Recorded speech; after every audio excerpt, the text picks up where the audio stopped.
자, 1868년 10월 12일 평양. 당시는 이 고종이 재위 중이었던 조선 말기였습니다. 한 집에서요, 아주 우렁찬 아이의 울음소리가 들려옵니다. 그 아이의 울음소리는 누구의 울음소리? 홍범도. 그렇죠. 예측되시죠? 네. 네, 바로 홍범도가 태어난 건데요.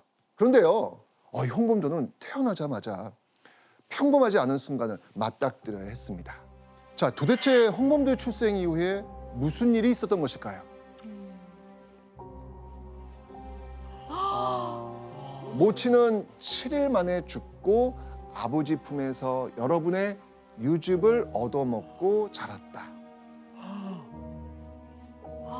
도현 씨 이게 무슨 말인지 알겠어요? 그 옛날 말로 뭐 젖동량? 아이고. 그런 데서 얻어먹고 한 건지. 맞습니다. 홍범도가 태어난 지 7일 만에 어머니가 출산 후유증으로 돌아가십니다. 이 때문에 그 홍범도의 이 아버지는요, 아직 갓난아기였던 이 홍범도를 품에 안고 이 집 저 집 아이가 있는 어머니를 찾아다니면서 젖동량으로 홍범도를 키웠던 겁니다. 자, 게다가요, 당시 홍범도의 아버지, 그 아버지 직업은 뭐였냐면 머슴이었어요. 머슴. 예, 머슴. 남의 집에서 머슴 생활하면서 어렵게 생계를 유지하고 있었습니다. 그러다가 홍범도가 9살이 되던 해, 정말 하늘이 무심하게도 아버지마저도 그 9살 때 돌아가시게 됩니다. 아이고. 자, 이 혈혈단신이 되었던 이 홍범도는요, 결국 아버지와 마찬가지로 머슴살이를 하면서 스스로의 생계를 책임지게 되었던 것이죠. 자, 그런데 이 어린 시절부터 이 평탄치 않았던 이 홍범도의 삶에 한 줄기 희망과도 같았던 소식이 들려옵니다. 평양 관청에서 네. 군인을 모집한다는 거예요. 군인. 군인. 네네. 네. 이 소식을 들은 홍범도는요, 군대에 너무너무 들어가고 싶었어요. 네. 왜였을까요? 들어가면 그래도 밥은 주니까. 네, 밥은 주니까. 먹여주고 재워주고 네, 하니까. 먹여주고 재워주고, 재워주니까. 네. 그러니까 머슴보다는 군인의 삶이 좀 더 낫지 않을까, 이렇게 생각을 했기 때문이죠. 자, 그런데 꿈에 부풀어 있던 이 홍범도를 딱 가로막는 장벽이 하나 있었어요. 딱 가로막았던 장벽, 뭘 것 같아요? 그 몸 테스트, 몸 테스트, 바디 체크. 바디 체크? 저는 약간 신분 체크. 신분 체크. 네. 저는 나이. 나이가 너무 어려서? 나이 어려서. 정답. 역시. 별말 안 하는데 이 정도의 리액션을 줍니다. 우등생이세요. 와. 진짜 맞습니다. 나이가 어려서. 네, 나이였습니다. 딱 2살이 모자랐던 거예요. 아이고야. 2살, 2살. 어떡하지? 좌절. 그렇죠. 좌절할 거 아니에요. 그런데 이 홍범도는 포기하지 않습니다. 홍범도는요, 결심합니다. 나이를 속이기로 결심을 한 거죠. 그러니까 나이를 2살 올려가지고요, 키웠고 이 평양 소속의 조선 군대에 드디어 들어갑니다. 들어가네. 진짜 뭐 애국심이라든지 뭐 희생정신 이런 거 아니었고요. 그냥 더 나은 환경에서 생계를 이어가기 위함이었죠.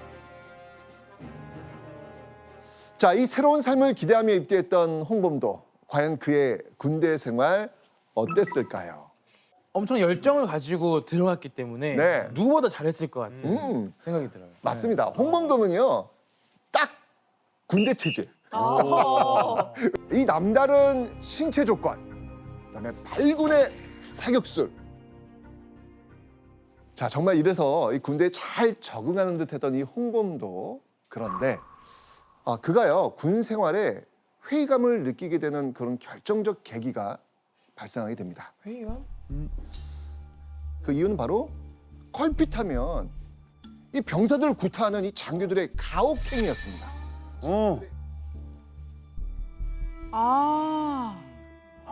어느 날요, 홍범도는요, 더 이상 군 생활을 이어갈 수 없는 사건에 휘말리게 됩니다.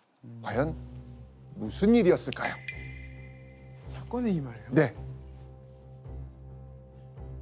자, 이 홍범도는요, 병사들을 괴롭히던 장교를 때려 때려 눕히고 맙니다. 맞네, 맞네. 자, 그런데 당시에는 이 하극상이 더 큰 문제가 될 수밖에 없었던 이유가 있었습니다. 양반. 그렇죠.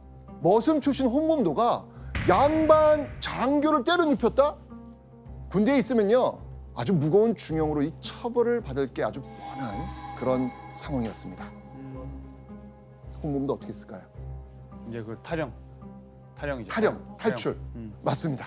홍범도는요, 약 4년간의 군인 생활을 뒤로 하고요, 도망칠 수밖에 없었습니다. 자, 이렇게 군대를 떠나가지고 의지할 곳 없는 홍범도가 다음으로 향한 곳은 바로 종이를 만드는 제지소였습니다. 제지소. 네, 제지소. 자, 이렇게 이제 홍범도는요, 제지소 노동자로 새로운 삶을 살게 됩니다. 그런데 3년이 지난 후 홍범도가 22살이 되던 해, 이 제지소가 아주 떠들썩해지는 일이 일어납니다. 무슨 일이었을까요? 제지소가 떠들썩한 일? 제지소 상관이 또 괴롭혀가지고 제지소 상관을 네, 또 때렸어요. 맞습니다. 진짜요? 뭐라고요? 홍범도가 이번에는요, 제지소 주인을 때려 눕힌 거예요. 이유가 있죠. 이유가 있습니다. 자, 이 군에서 도주한 이 홍범도는요, 정말 말씀 없이 열심히 일했어요. 일했는데 오갈 데 없는 홍범도의 사정을 알고 이 제지소 주인이 그를 막대했던 겁니다. 에이, 그럼 안 되지. 폭언에다가 폭력을 일삼는 건 물론이고요, 임금도 제때 주지 않아요. 에이. 3년 동안 이 계속되는 이 부당한 대우에 결국 폭발했던 겁니다. 아유. 네. 어딘가요? 절? 그렇죠, 그렇죠. 자, 바로 강원도 금강산에 있는 신계사라는 절이었습니다. 홍범도는요, 이 신계사의 스님에게 오갈 데 없는 사정을 얘기했고요, 절에 머물면서 잔심부름을 하면서 불교 경전을 배우며 지내게 됩니다. 자, 그렇게 이 절에서 생활한 지 1년 반이 지나던 어느 날, 이 홍범도가 불현듯 절을 나와서 이곳으로 향하게 됩니다. 어딜까요? 자, 바로 함경남도 북천군이었습니다. 굉장히 멀리 지금, 그렇죠. 엄청 멀리 네네. 갔는데. 그죠? 왜냐하면 홍범도가 절에서 평생의 반려자를 만났거든요. 와. 우연히 인근사찰의 그 비군이었던 단양 이 씨를 만난 이 홍범도, 운명적인 사랑에 빠지게 된 겁니다. 그리고 그 이 씨의 고향이었던 북천군에 자리를 잡고 살게 된 겁니다.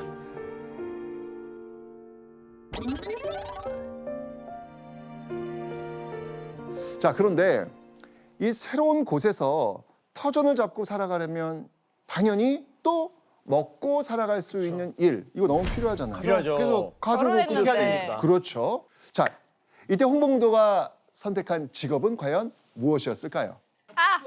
정답. 예원 씨? 호랑이 때려잡는 사냥꾼. 맞습니다. 네, 맞습니다. 네. 아까 얘기했던. 이 북천군은요, 바닷가 빼면 사실은 척박한 그 산악지대가 대부분이었습니다. 그래서 곰, 멧돼지, 뭐 표범, 호랑이 뭐 이런 맹수들이 엄청 많이 서식하고 있었거든요.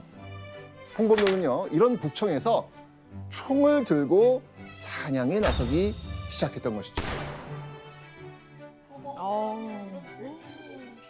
자, 그렇다면 사냥꾼이 된 홍범도의 실력 어땠을까요? 아유. 뭐. 군인 또 출신이기도 그렇죠. 하고. 네. 그리고 체격. 맞네. 맞습니다. 사냥꾼은 정말 그야말로 홍범도에게는 딱 맞는 천직이었습니다. 자, 홍범도는요, 북천군 일대의 대표 사냥꾼이 된 겁니다.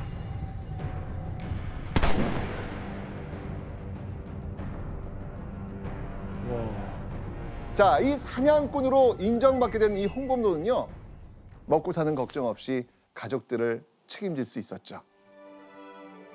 자, 늘 생계를 걱정했던 이 홍범도, 이때가 가장 행복하지 않았을까요? 뭐 안정이죠. 안정. 그렇죠.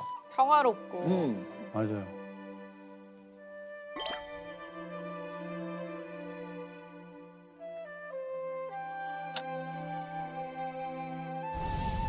자, 그런데 이 홍범도의 평온했던 일상에 또다시 위기가 닥쳐오게 됩니다. 호랑이를 때려잡던 홍범도가 더 이상 사냥꾼이란 직업을 유지하지 못하게 된 겁니다. 왜? 무슨 일이 생긴 것일까요?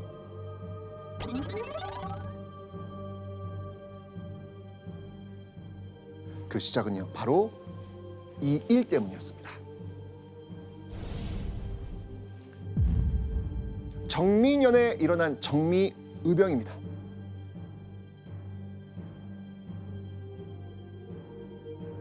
(1907년) 일제가요 우리의 왕이었던, 근데 당시 황제였죠. 네. 이 황제였던 고종을 강제로 폐위시키고요,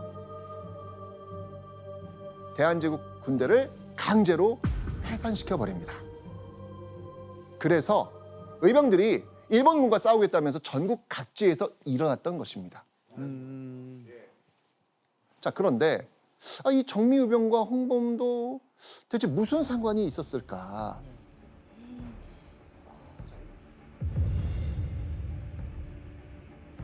그 이유는 바로 의병이 일어나자 일본은요, 조선 백성들이 가지고 있던 총, 이 총을 압수하려고 했습니다. 무기들 총. 맞습니다. 자, 그리고 이 법을 만들죠. 바로 총포 및 화약류 단속법. 그러니까 조선 민간인들이 지닌 그 무기와 탄약을 정부와 관하에서 압수하고 거부하는 사람들은 처벌하겠다는 법이었습니다. 아니, 그런데 홍범도 지금 뭐라 그랬어요? 사냥꾼. 사냥꾼한테 제일 중요한 게 뭐예요? 총. 그렇죠. 네. 아니, 그를 먹여 살리던 이 총을 압수당하면 생계 자체가 지금 불가능해진다. 그러니까요. 그죠? 아니 그러면은 홍범도가 정말 그냥 순수히 총을 내줬어요? 이때 홍범도가 이렇게 말합니다. 총을 빼앗겨 굶어 죽느니 놈들과 싸웁시다. 가만히 있다간 총을 뺏길 것 같으니까 그 전에 총을 빼앗으려는 이 북천군 일대의 일본 군들을 때려잡기로 결심을 한 겁니다. 그렇게 홍범도는요, 동료 포수들을 설득합니다. 자신과 함께할 사람들을 모아가지고 이렇게 이름 짓습니다. 이름하여 산포수 의병부대. 와. 자, 이제 호랑이에게 겨누던 총구를 바로 일본군에게 돌린 겁니다. 자, 함경남도 북천군 근처에 있는 높이 약 1335m의 험준한 고개 후치령이었습니다. 후치령은요, 북천군에서 이 내륙으로 향하는 교통상의 요지였습니다. 그래서 일본군이 자주 출몰하는 그런 길목이었거든요. 네, 홍범도는요, 이곳에서 일본군 공격하기로 계획을 세웁니다. 자, 그렇게 11월 22일 오후 4시 총소리가 산을 울립니다. 그리고 일본군 2명과 순사 1명이 쓰러지게 되죠. 자, 대체 어떻게 된 일일까요? 바로 이 후치령에 매복해 있던 홍범도 의병부대가 지나가는 일본군을 향해 사격을 가했던 겁니다. 오. 자, 홍범도는 적을 기습적으로 소탕하는 게릴라 전술을 사용했던 겁니다. 결국 의병부대의 그 공격에 일본군은요, 이제 모두 사살된 겁니다. 그리고 이때 홍범도 의병부대가 공격한 사람들은요, 바로 이 동료 포수들의 총을 빼앗아가고 있었던 그들이었습니다. 와. 홍범도 의병부대는요, 빼앗겼던 총을 그대로 되찾았습니다. 여기에 그친 게 아니죠. 바로 그 일본 군경이 갖고 있었던 그 신식 무기와 장비까지 챙깁니다. 이야. 이러면서 무장을 강화한 거죠. 자, 그런데 이렇게 일본군을 처단했다는 그 기쁨도 잠시였죠. 홍범도는요, 의병부대의 전열을 가다듬을 수밖에 없었습니다. 왜냐하면 홍범도 의병부대의 그 존재를 알게 되었던 일본군 수비대가 11월 24일 무려 60여 명의 병력을 이곳 후치령으로 급파했기 때문입니다. 자, 그동안 적은 숫자의 일본군만 급습해왔던 이 홍범도 부대가 처음으로 신식 무기로 무장한 다수의 일본군과 맞닥뜨린 것입니다.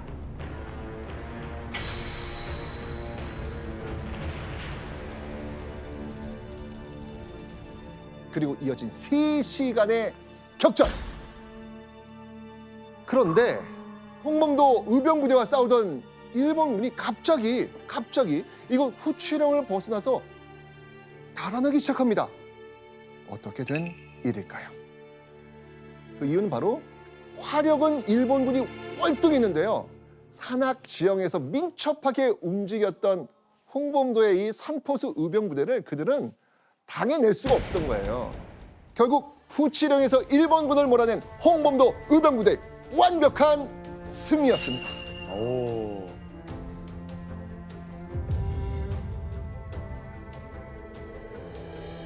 그리고 홍범도 의병부대는요, 함경도 지역을 막 종횡무진하면서 1년여 동안 연전 연승의 신화를 써내려갑니다. 단 한 번도 지지 않은 홍범도의 전적은 60전 60승. 다 이겼어요? 일본군은요, 홍범도를 두려워하면서요, 이제 그를 이렇게 부릅니다. 나르는 홍범도. 나르는 어. 것도 자, 정말 동해번쩍 서해번쩍하면서 일본군에게 타격을 마구 가했던 이 홍범도를 두려워하면서 붙였던 별명이었습니다.